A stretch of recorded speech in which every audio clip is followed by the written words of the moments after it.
こんにちは、上田です。今回も前回に続いてなんですが、今回は簡単な法律とか学校とか社会問題とかについてになります。それで日本にも当然義務教育制度っていう法律があって、どこの国でも同じと思うけど、普通は小学校に行って、その後で中学校に行って、それでその後で高等学校ってとこに行く場合もあります。また高等学校っていうのは大学に行く前の学校でもあり、中学校と大学の間の学校ってことになります。要は中学校と大学の中間にある学校ってことですね。それでこれも絶対ではないけど、高等学校を卒業した後は専門学校っていうところか大学に行く場合もあります。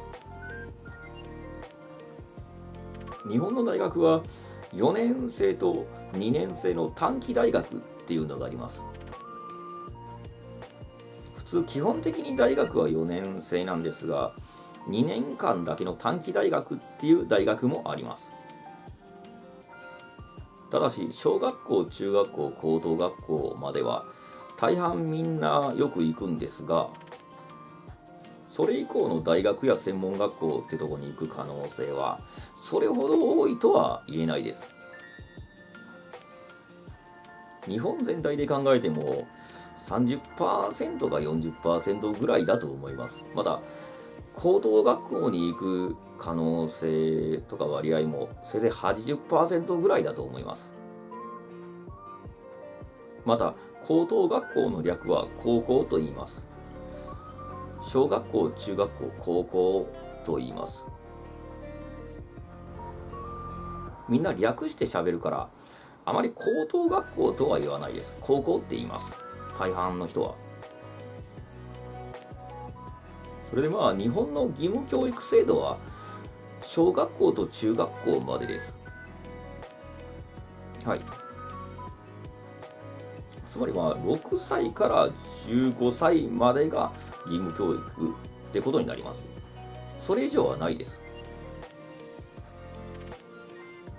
だから基本的にほとんど 90% ぐらいの人はそこまでは行ってます。小学校、中学校までは。大半は。また高等学校を卒業した後で行く大学と専門学校の違いはいろいろあるんですが、基本的には期間が違います。長さが違います。大学は短大もあるけど基本的に4年ですね。でそれで専門学校っていうのは基本的には2年になります。おおよそは。他にもいろんな違いがあるんですが、基本的には長さが違いますね。4年と2年っていう期間が違います。はい。また日本で最も難易度が高いとされる大学は東京大学と京都大学の2つですね。はい。それでもしその大学に行けたとしたら日本ではかなり名誉なことになります。当然ですが東京大学は東京ってところにあります。それで京都大学は京都ってところにあります。はい。それで日本人の身長なんですが、男性の場合は160センチぐらいがちょっと小さいって思われるぐらいの身長で、175センチぐらいがちょっと高いなって思われるぐらいの身長ですね。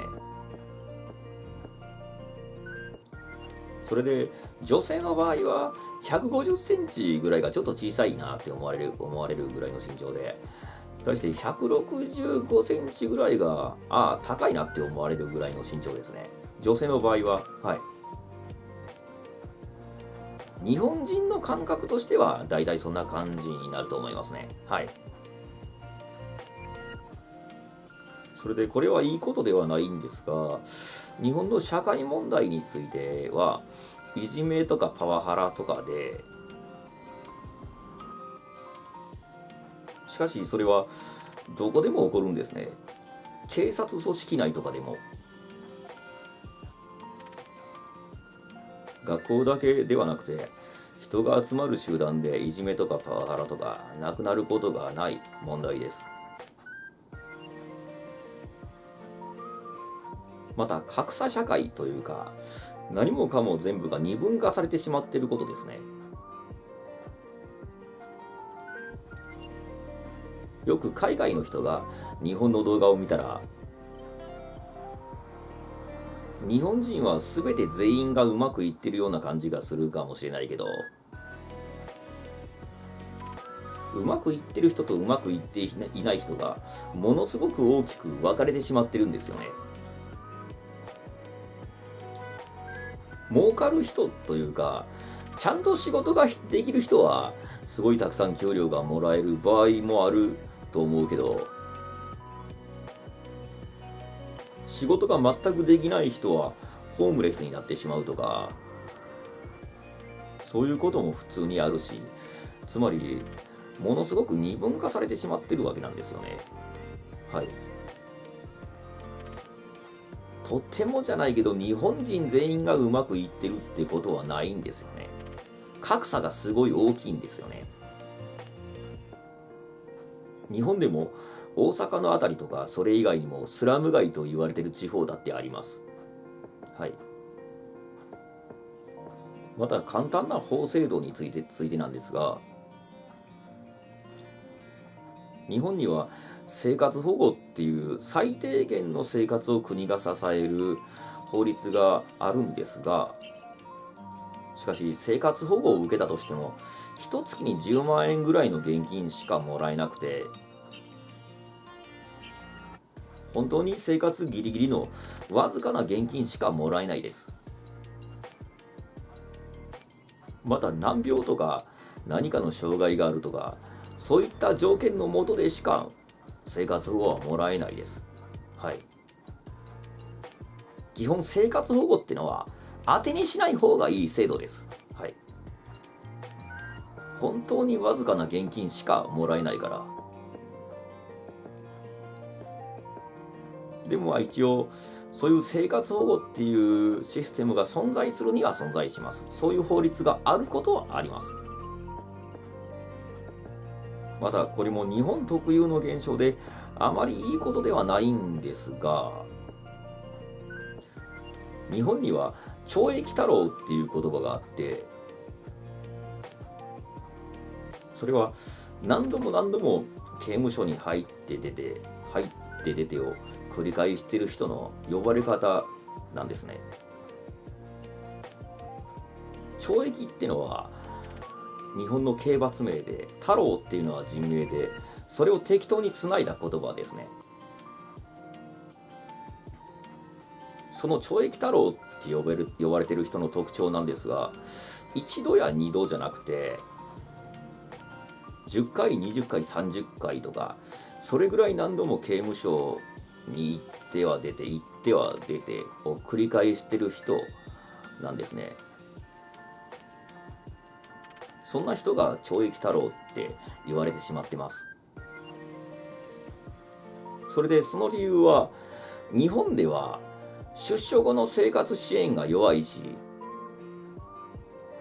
さっきも話したけど仕事ができない場合も多いので、何度も何度も何度も服役を繰り返してしまうケースが多いんですね。これはほとんど日本だけの現象なので一応説明しておきます。でもこれはいいことではないです。また日本の文化としてかなり有名なのが漫画とかアニメですね。それで代表的なものは、これもかなり有名ではあるけど、ワンピースとかナルトとかドラゴンボールとかですね。まあ日本では漫画とかアニメってのはすごい身近な文化で、アニメってのは基本漫画とかを映像にしたもので、漫画とかアニメってのは子供向けの作品だけじゃなくて大人向けの作品も多くて、多分日本人なら知らない人はいないと思います。これもあまりいいことではなくて日本の裏社会の話なんですが、日本の裏社会にはヤクザって言われてる人とか、そんな人が集まった組織が存在します。もっとも全然関わったことがないから詳しく知らないんですが、存在するには存在してます。はい。なんか日本の裏社会にいる、海外で言ったらマフィアとかギャングにあたる存在だと思います。はい。ただヤクザってのは本来役立たずっていう意味で、極道とか人形とかそういった別の言い方もあります。はい。もっとも詳しくは全然知らないんですが、直接関わったことがないから知らないんですが、存在するには存在しています。はい。それでは大雑把だったんですが、とりあえず日本の説明はこれで以上となります。はい。それではまた。